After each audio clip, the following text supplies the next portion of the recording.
ஸ்ரீ குருப்போ நம. ராமராமா.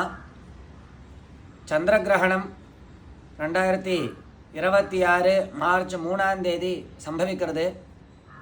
பெரிய புண்ணியகாலம் கிரகணங்கிறது. நம்ம பாரத தேசத்தில் இந்த கிரகணமானது சக்ஷுரிந்திரிய கோச்சரமாக, அதாவது கண்ணுக்கு தெரியக்கூடியதாக இருக்குது. கிரகண புண்ணியகாலம் நாம் கண்ணால் பார்க்க முடிந்தால்தான் புண்ணியகாலம். அது கிரகணங்கிறது நம் கண்ணால் பார்க்கக்கூடிய சாமர்த்தியத்தோடு கூடியிருந்தால்தான் அது புண்ணியகாலமாக ஏற்றுக்கொள்ளப்படும் என்று சாஸ்திரங்கள் கூறுகின்றன. இந்த மாதிரி இப்போ பாரதத்தில் இந்த கிரகணமானது தெரியறது. சந்திரகிரகணம் சந்திரகிரகணம் 3ஆம் தேதி மத்தியானம் சுமார் 3:20க்கு ஆரம்பித்து சாயங்காலம் 6:47 வரைக்கும் சம்பவிக்கிறது. இதை தான் நாம் வைதீக ஸ்ரீயில் பிரசுரிச்சிருக்கோம். இப்படி சந்திரகிரகணம் இத்தனை நாழி இத்தனை மணி நேரம் இருந்தாலும் சந்திரோதயம் ஆனத்துக்கு அப்புறம்தான் அந்த கிரஸ்தமான சந்திரன் நம் கண்ணால் பார்க்கும் சாமர்த்தியத்தோடு கூடியிருப்பான் இல்லையா? சந்திரனே உதயமாலேன்னா அந்த கிரகணத்தை நம்மளால் பார்க்க முடியாது. அப்போ இத்தனை மணி நேரம் அந்த கிரகணம் சம்பவித்தாலும் நமது பாரத தேசத்தில் அந்தந்த ஊர்களில் எப்போ சந்திரோதயம் ஆறுதோ அதற்கு அப்புறம்தான் புண்ணியகாலம். அதாவது கிரகண பிரயுக்தமான தர்ப்பணங்கள், பித்ரு தர்ப்பணங்கள், தானங்கள், சாந்திகள், ஜபங்கள், ஸ்நானம் இத்தியாதி கிரியைகளை நைமித்திகமான, அதாவது கிரகணத்தை நிமித்தமாக வைத்து கொண்டு செய்ய வேண்டியதான ஸ்நான தானாதிகளை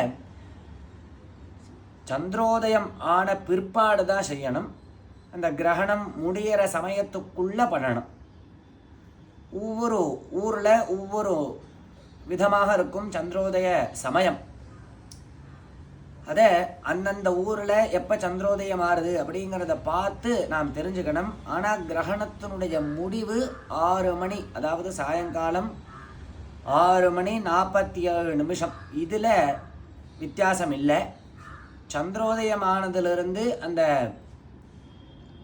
கிரகணம் முடிகிற வரைக்கும் எத்தனை சமயம் இருக்கோ அந்த சமயத்துக்குள்ளே ஸ்நானம் பண்ணி தர்ப்பணம் பண்ணுறவா தர்ப்பணம் பண்ணி தானங்கள் பண்ணி மற்றவர்கள்லாம் ஜபங்கள் பண்ணி இப்படி கிரகண அனுஷ்டானத்தை எல்லாரும் அவசியம் கடைபிடிக்கணும்.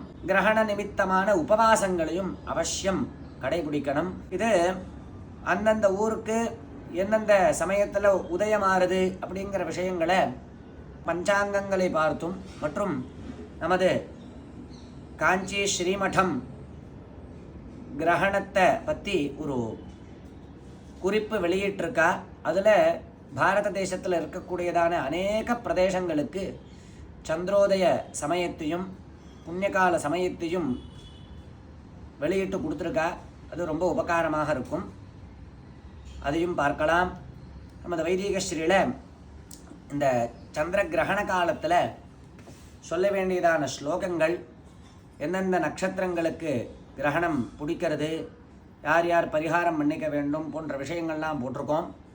சென்னையில் சாயங்காலம் 6:21 சந்திரோதயம் ஆறுது. அதிலிருந்து ஆரம்பித்து கிரகணம் 6:47 பூர்த்தி ஆறுது.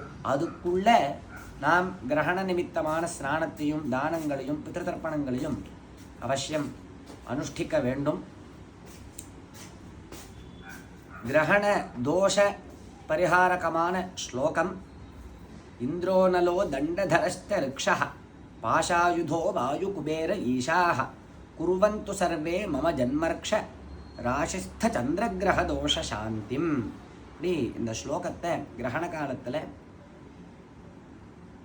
அந்த கிரகண தோஷம் சம்பவிக்கக்கூடியதான நட்சத்திரக்காரர்கள் அவசியம் இதை சொல்லணும். மகா நட்சத்திரம் பூர்வ பல்குனி, பூரம், உத்தரம், அபபரணி பூராடம் இந்த நட்சத்திரத்தில் ஜனித்தவாள்லாம் சோமோபராக சாந்தி பண்ணிக்கணும். இந்த ஸ்லோகத்தை அவசியம் ஜபிக்கணும். தானம் ரொம்ப முக்கியம். கிரகண புண்ணிய காலத்தில் ஏதோ முடிஞ்ச அளவுக்கு கொஞ்சமாவது தானம் பண்ணணும். பித்திரு தர்ப்பணம் பண்ண வேண்டியவா அவசியம் தங்களுடைய பிதர்களுக்கு தர்ப்பணம் பண்ணணும். கிரகண காலத்தில் தூங்கக்கூடாது, சாப்பிடக்கூடாது, ஜலமல விசர்ஜனங்கள் பண்ணக்கூடாது, வீண் பேச்சு பேசக்கூடாது, அரட்டடிக்கக்கூடாது, வம்படிக்கக்கூடாது. பகவத் சிந்தனையாகவும் சுத்தனாகவும் இருக்க வேண்டும் என்பது ரொம்ப முக்கியம். உபவாசத்தையும் அனுஷ்டித்து அன்னைக்கு பகல் முழுவதும் சாப்பிடாமல் இருக்க வேண்டும் முடிந்தவர்கள். ரொம்ப முடியாதவா, கர்ப்பிணி ஸ்திரீகள், ரொம்ப குழந்தைகள், அவள்லாம் காலை 9 மணிக்கு முன்னாடி போஜனத்தை முடிச்சுக்கணும். சக்தாளாக இருக்கிறவா அன்னைக்கு பகல் முழுவதும் உபவாசம் இருந்து கிரகணம் விட்ட பிற்பாடு மோட்சஸ்நானம் பண்ணி அப்புறம் போஜனம் பண்ணிக்க வேண்டும். இப்படி கிரகணானுஷ்டானத்தை எல்லாரும் அந்த புண்ணியகால சமயத்தில் அனுஷ்டித்து சகல ஸ்ரேயஸையும் அடையணும், பகவத் கிருபையை அடையணும். வைதிக ஸ்ரீஹி ஸ்ரீ சீதாராம குருகுலம். ராமராம்.